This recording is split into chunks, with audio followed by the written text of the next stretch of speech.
I will tell you the truth straight away, because at 92 years old, a man learns not to circle around the point. The greatest power I have ever held in my life was not money, not influence, not even good luck. It was the quiet power of what I chose to put on my plate every single day. You may think that sounds too simple to matter. I once thought so too. But when you live long enough to watch strong men fade early and frail men outlast expectations, you begin to notice patterns. And the most consistent pattern I have seen is this: longevity is rarely an accident.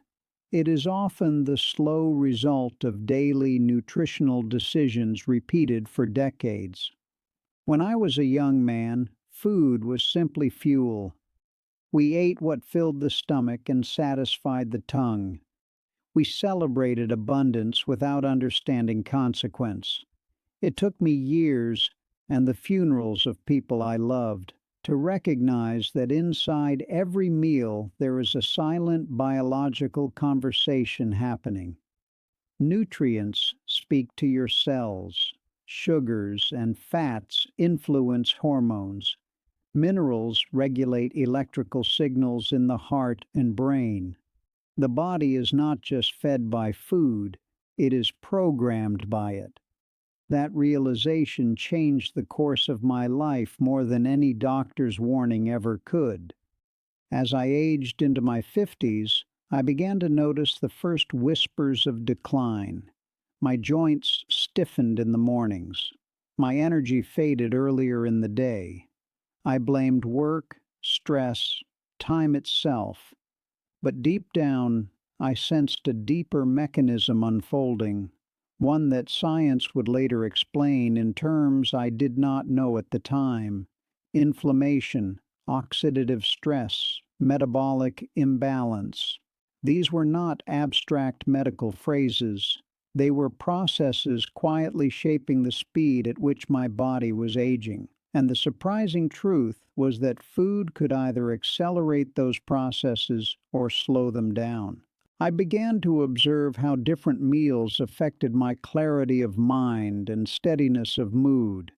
Heavy, processed foods left me sluggish and irritable.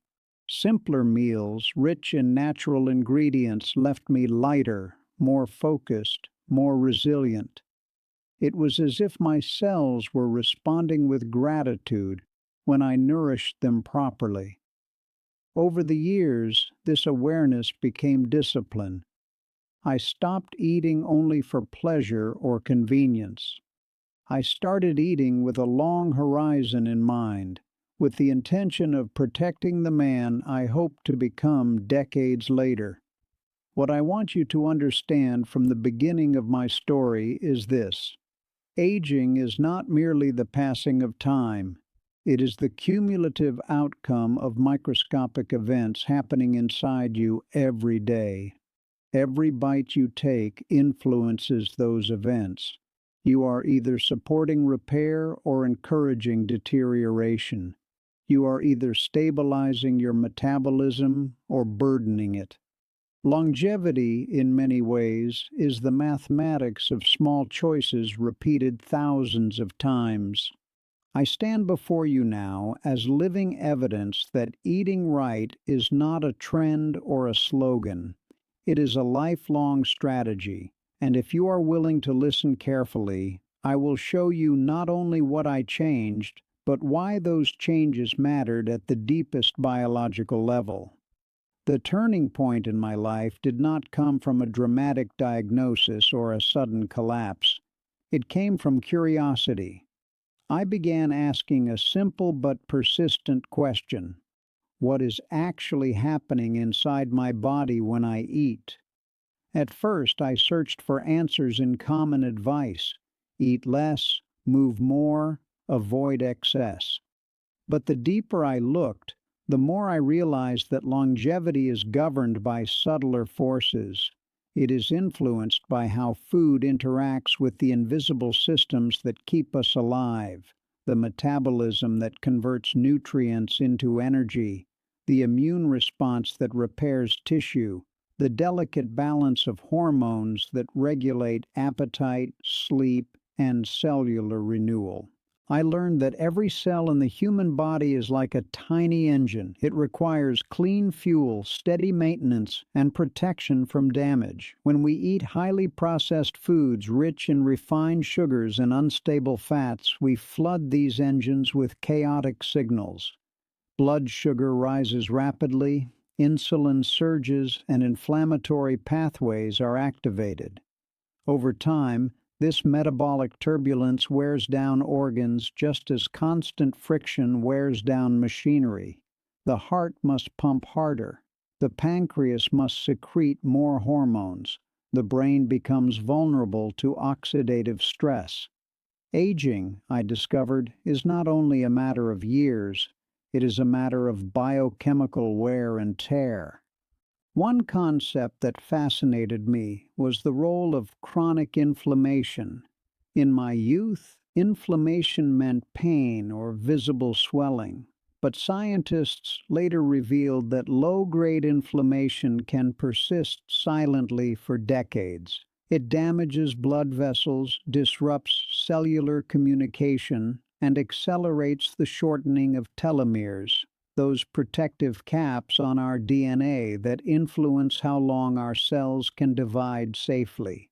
Diet plays a decisive role here. Meals rich in colorful vegetables, whole grains, legumes, nuts, and natural antioxidants help calm inflammatory responses. In contrast, excessive processed meats, sugary beverages, and heavily refined snacks can sustain a constant internal alarm state. I did not become a scientist, but I became a careful observer of cause and effect. When I began prioritizing fiber-rich foods, my digestion improved. Later, I learned that fiber feeds beneficial gut bacteria, which in turn produce compounds that support immune regulation and metabolic stability. When I reduced excess sugar, my energy became more consistent. Today we know this relates to improved insulin sensitivity and more stable mitochondrial function, the tiny power plants inside our cells that determine how efficiently we generate energy. These were not abstract textbook theories for me. They were lived experiences confirmed by decades of vitality. Another revelation was the importance of nutrient density. In earlier years, I believed fullness equaled nourishment.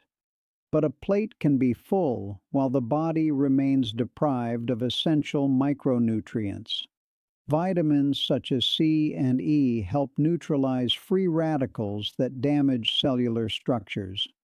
Minerals like magnesium support nerve transmission and muscle relaxation. Omega-3 fatty acids contribute to cardiovascular resilience and cognitive preservation. Gradually, I shifted from eating for quantity to eating for quality. This change alone altered my trajectory. I felt lighter, yet stronger, calmer, yet more alert. The science of longevity also emphasizes the role of metabolic flexibility, the body's ability to switch efficiently between burning carbohydrates and fats for fuel. Poor dietary patterns can trap the metabolism in cycles of spikes and crashes. Balanced meals combining complex carbohydrates, plant proteins, and healthy fats create steadier energy release.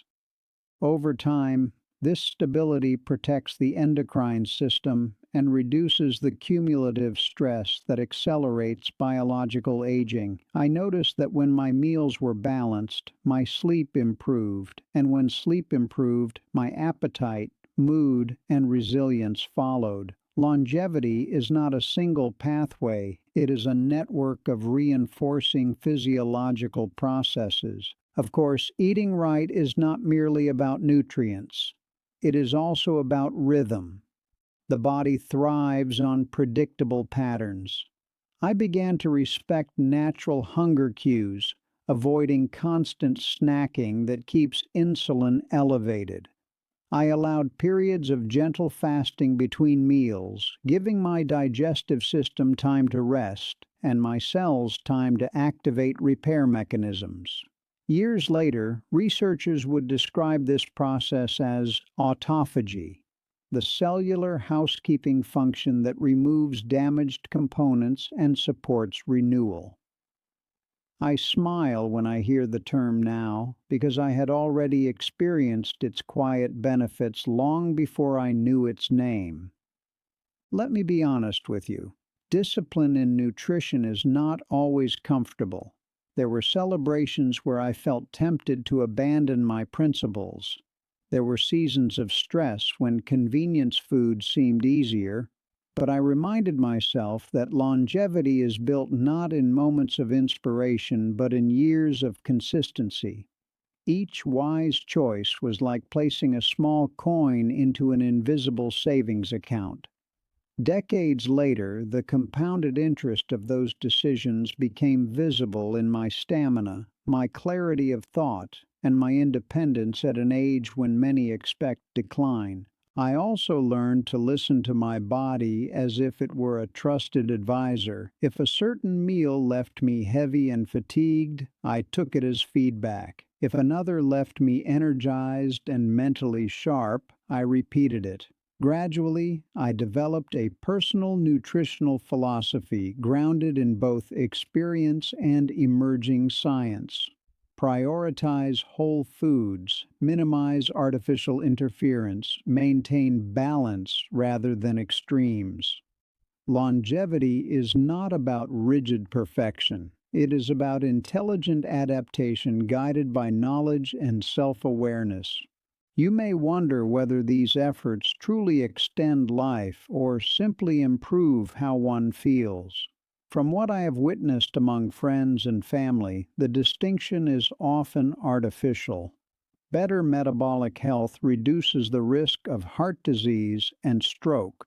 Stable blood sugar protects vision, nerves, and kidney function. Adequate nutrient intake preserves muscle mass and bone density, reducing the likelihood of debilitating falls. These factors do not merely add comfort to later years, they often add years themselves. Nutrition shapes not only the quality of aging, but its duration. As the decades unfolded, I began to see eating right as a form of quiet respect for the future. Every thoughtful meal was a message sent forward in time, telling my older self that he was worth protecting. Now, standing in my 90s with steady hands and a clear mind, I can say that those messages were received. The body remembers how it has been treated. It responds with either resilience or fragility. And the remarkable truth is that we influence that outcome daily, often without realizing the magnitude of our influence. This is why I speak to you with urgency, yet without exaggeration. Nutrition is not magic, but it is powerful. It does not grant immortality, but it significantly alters probabilities. When you understand the mechanisms, inflammation, oxidative balance, metabolic regulation, cellular repair, you begin to see that longevity is not merely a gift of genetics. It is also the cumulative expression of lifestyle intelligence. And among all lifestyle factors, the way we eat remains one of the most controllable and consequential. If you are willing to continue listening, I will next share how these principles translated into specific daily habits, the routines, foods, and mindset that allowed me not just to live long, but to live well. Understanding the science changed my thinking, but it was the structure of daily habits that truly transformed my life. Knowledge alone does not slow aging. Application does. I realized that longevity is built in kitchens, grocery stores, and quiet morning routines far more than in hospitals or emergency rooms. So I began to design my days around a simple but disciplined nutritional framework, one that supported cellular repair, metabolic stability, and long-term vitality. My mornings became the foundation. I stopped starting the day with heavy, sugary foods that forced my body into a cycle of rapid glucose spikes and inevitable fatigue. Instead, I chose meals that released energy slowly. Whole grains, fresh fruit, nuts, and modest portions of plant proteins became my regular companions.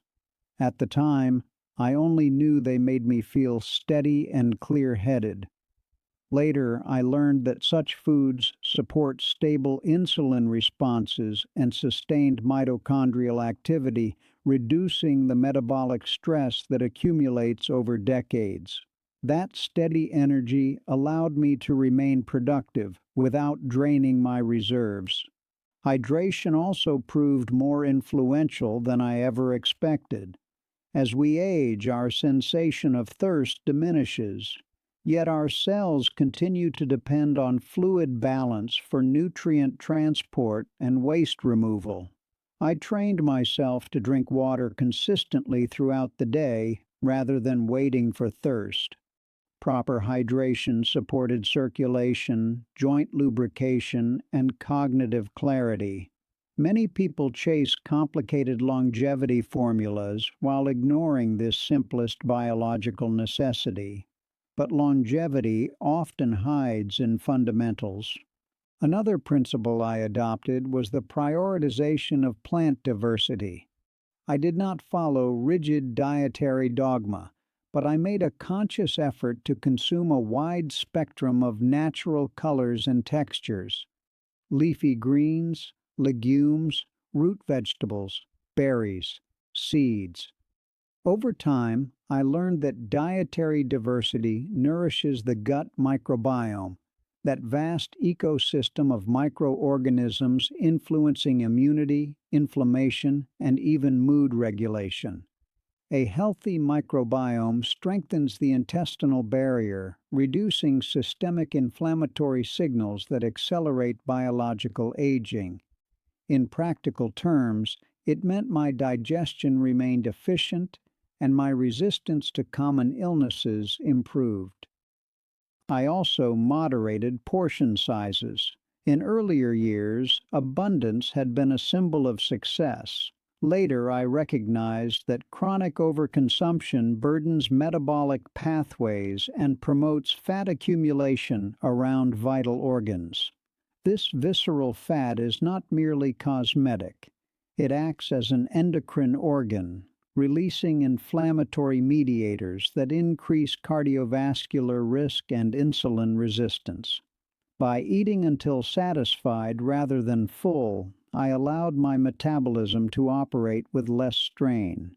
Researchers today speak about caloric moderation and its relationship to longevity pathways involving nutrient-sensing mechanisms such as mTOR and AMPK. I did not know those acronyms then, but I experienced the benefit of giving my body space to function efficiently. Timing mattered as much as content. I began to establish consistent meal intervals, avoiding late-night eating that disrupts circadian rhythms. The body's hormonal cycles are synchronized with light and darkness. When we eat heavily at irregular hours, we interfere with melatonin production, insulin sensitivity, and overnight repair processes. By finishing my last meal earlier in the evening, I noticed deeper sleep and more restorative mornings. Over decades, such alignment with natural rhythms contributes to cognitive preservation and cardiovascular health. Protein intake also required thoughtful balance. Too little accelerates muscle loss, reducing mobility and metabolic rate. Too much, especially from heavily processed sources, may increase inflammatory load.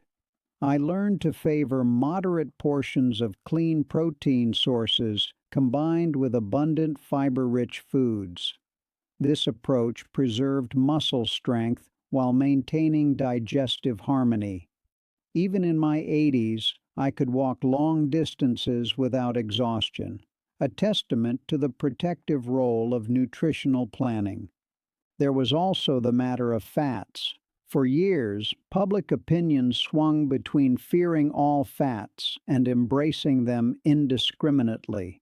Through observation and gradual education, I learned to distinguish quality from quantity.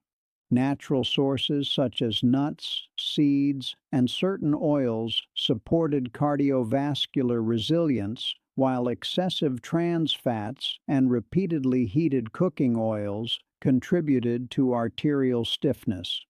The condition of our blood vessels largely determines how well oxygen and nutrients reach tissues. Protect the vessels, and you protect longevity itself. Perhaps the most underestimated aspect of eating right is psychological. Food is tied to memory, comfort, and social connection. Discipline does not mean isolation. I continued to share meals with family and friends, but I did so with mindful choices. I learned to enjoy flavor without surrendering to excess. Over time, this mindset fostered emotional stability around eating. I was no longer trapped in cycles of guilt or indulgence. Instead, nutrition became an act of quiet self-respect. Physical activity worked in partnership with dietary habits. Nourishing food without movement leads to stagnation. Movement without nourishment leads to depletion. I adopted simple routines, walking, stretching, occasional strength exercises, that complemented my nutritional strategy. Muscle contractions enhance glucose uptake, improve circulation, and stimulate the release of protective signaling molecules known as myokines. These biological interactions reinforce the longevity benefits of eating right. Health is rarely the result of a single action. It emerges from coordinated behaviors. As I entered my 70s and 80s, many peers assumed decline was inevitable. Yet I noticed that those who maintained structured eating patterns, adequate nutrient intake, and moderate activity often preserved independence longer. They avoided prolonged hospital stays, recovered faster from illness, and retained sharper cognitive function. Longevity is not solely measured in years lived, but in years lived with autonomy and dignity. Nutrition plays a central role in that outcome. I must also acknowledge the importance of adaptability. The body's needs evolve with age. Digestive efficiency changes, nutrient absorption may decrease, and caloric requirements shift. Rather than clinging rigidly to youthful habits, I adjusted. I incorporated softer textures when necessary, emphasized micronutrient density, and remained attentive to medical guidance without surrendering personal responsibility. Longevity demands humility, the willingness to learn continuously from one's own physiology. Looking back, I see that eating right was never about perfection. It was about alignment, aligning daily choices with the biological realities of aging. Each balanced meal supported cellular repair. Each mindful portion reduced metabolic burden. Each consistent routine reinforced the body's internal harmony. These actions did not feel heroic at the time. They felt ordinary, yet their cumulative effect has been extraordinary. Now, as I approach the later chapters of life with gratitude rather than fear, I understand that longevity is not granted in a single dramatic moment. It is cultivated quietly, plate by plate, day by day. And if you remain with me for a little longer, I will share the final reflection, the perspective that only many decades of living, observing, and eating with intention can offer. At 92 years old, I no longer measure wealth the way I once did. I measure it in mornings when I wake without pain sharp enough to steal my gratitude. I measure it in the steadiness of my hands when I button a shirt, in the clarity of thought when I recall the laughter of people long gone, in the quiet dignity of walking on my own feet through a world that has changed beyond recognition. If you ask me what protected these simple freedoms, I will answer without hesitation: the lifelong discipline of eating with awareness of the future. Nutrition, I have learned, is not merely about extending the calendar of your life. It is about shaping the condition in which those years unfold.